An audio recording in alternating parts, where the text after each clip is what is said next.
നമസ്കാരം. നടിയെ ആക്രമിച്ച കേസിൽ ദിലീപിനെ ന്യായീകരിച്ചും അതിജീവിതയെ സംശയമുനയിൽ നിർത്തിയുമൊക്കെയുള്ള ഫേസ്ബുക്ക് പോസ്റ്റിന്റെ പേരിൽ വിവാദത്തിലായിരിക്കാണ് ബിഗ് ബോസ് താരം അഖിൽ മാരാർ. ദിലീപിനെ കോടതി വെറുതെ വിട്ടതിന് ശേഷം നിരവധി പോസ്റ്റുകളാണ് ദിലീപിനെ അനുകൂലിച്ച് സ്വന്തം പേജിൽ അഖിൽ മാരാർ പങ്കുവച്ചിട്ടുള്ളത്. അതിജീവിത മെഡിക്കൽ എക്സാമിനേഷൻ തയ്യാറായിട്ടില്ല എന്നതടക്കമുള്ള പരാമർശങ്ങൾ വലിയ വിമർശനം ഏറ്റുവാങ്ങുമ്പോൾ വീണ്ടും ന്യായീകരണവുമായി രംഗത്ത് വന്നിരിക്കുകയാണ് അഖിൽ മാരാർ. പുതിയ പോസ്റ്റിന് ലഭിച്ച കമന്റിന് മറുപടിയായി ദിലീപ് മഞ്ജു വാര്യർ വിവാഹമോചനത്തെക്കുറിച്ചും അഖിൽ മാരാർ പ്രതികരിക്കുന്നുണ്ട്. ഫേസ്ബുക്ക് പോസ്റ്റ് ഇങ്ങനെയായിരുന്നു: ഉള്ളടക്കം സിനിമയിൽ ഒരു രംഗമുണ്ട്. താൻ ഒരു കുതിരയെ വിഴുങ്ങി എന്ന് പറഞ്ഞു വരുന്ന ജഗതി ചേട്ടനെ പരിശോധന നടത്തി ഓപ്പറേഷൻ ചെയ്ത് ആ കുതിരയെ പുറത്തെടുത്തു എന്ന് ഡോക്ടറായ ലാലേട്ടൻ പറയുന്നു. എന്നിട്ട് പുറത്തു നിൽക്കുന്ന ഒരു കുതിരയെ ചൂണ്ടിക്കാണിക്കുന്നു. ഒരു നിമിഷം ആശ്വാസം കൊണ്ട ശേഷം എന്തോ ഓർത്ത പോലെ ജഗതി അലറി നിലവിളിച്ചുകൊണ്ട്, അയ്യോ അത് കറുത്ത കുതിരയില്ലേ, ഞാൻ വിഴുങ്ങിയത് വെള്ളക്കുതിരയാണേ. അയ്യോ എന്നലറി ഡോക്ടറെ തട്ടിമാറ്റി പിടിക്കാൻ ശ്രമിച്ചവരെ കടിച്ചു പറിച്ച ശേഷം പുറത്തേക്ക് അലറിക്കൊണ്ടോടുന്ന അയാളെ നോക്കി നിസ്സഹായനായി നിൽക്കുന്ന ലാലേട്ടൻ്റെ അവസ്ഥയാണ് ഏതാണ്ട് ദിലീപ് പ്രതിയായ കോടതി വിധി വന്ന ശേഷം എനിക്ക്. യാഥാർത്ഥ്യം തിരിച്ചറിയാത്ത സ്വന്തം തോന്നലുകൾ സത്യമെന്ന് കരുതി ജീവിക്കുന്ന മനുഷ്യർ. എന്തുകൊണ്ടാണ് ഇത് സംഭവിച്ചത്?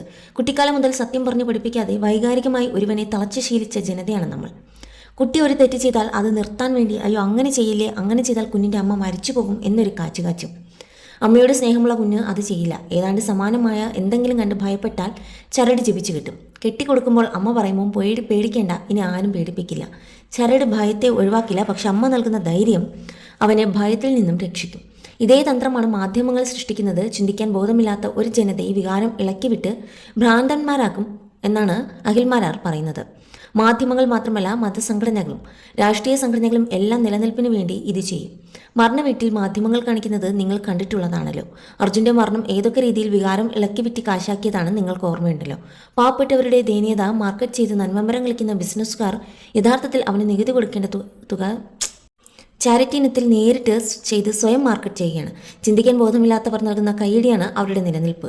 ഇവരോടൊക്കെ എനിക്ക് പറയാനുള്ളത് ഭഗവാൻ ഗീതയിൽ പറഞ്ഞ വാക്യം മാത്രം: നിന്റെ ഹൃദയം, ബുദ്ധി, ധർമ്മബോധം എല്ലാം ഒത്തുചേർന്നപ്പോൾ ശരിയെന്ന് തോന്നുന്ന കാര്യം ചെയ്യുക.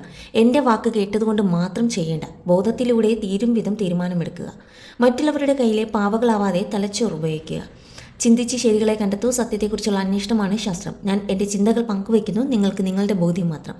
ദിലീപ് നല്ലവൻ ആണെങ്കിൽ മഞ്ജു പുള്ളിയെ ഉപേക്ഷിക്കുമോ? അപ്പോൾ തന്നെ ചിന്തിച്ചാൽ പോരെ എന്നാണ് ഈ പോസ്റ്റിന് ലഭിച്ച കമൻറ്റുകളിൽ ഒന്ന്. അതിന് അഖിൽ മാരാർ നൽകിയ മറുപടി ഇങ്ങനെയായിരുന്നു: അവിടെയും യാഥാർത്ഥ്യം അതല്ല. മഞ്ജുവിനെ ഉപേക്ഷിക്കാൻ ദിലീപ് ഡിവോഴ്സ് ചെയ്തത് എന്തിനാണ് എന്ന് സമൂഹത്തിന് അറിയില്ല. അവരുടെ മകൾക്കും ദിലീപിനും വേണ്ടപ്പെട്ടവർക്കും മാത്രം അറിയാം. ഭർത്താവ് നല്ലവനായാലും അല്ലെങ്കിലും ഭാര്യ ഉപേക്ഷിക്കുന്നതിന് കാരണം പലതാകും. പക്ഷേ അമ്മയും മകൾ വേണ്ടെന്ന് വെക്കണം എങ്കിൽ ശക്തമായ എന്തെങ്കിലും കാരണം ഉണ്ടാകും എന്ന് ചിന്തിക്കാൻ നിനക്കൊന്നും ബോധമില്ലേ എന്ന് പറഞ്ഞുകൊണ്ടായിരുന്നു അഖിൽ മാരാർ നിർത്തിയതും.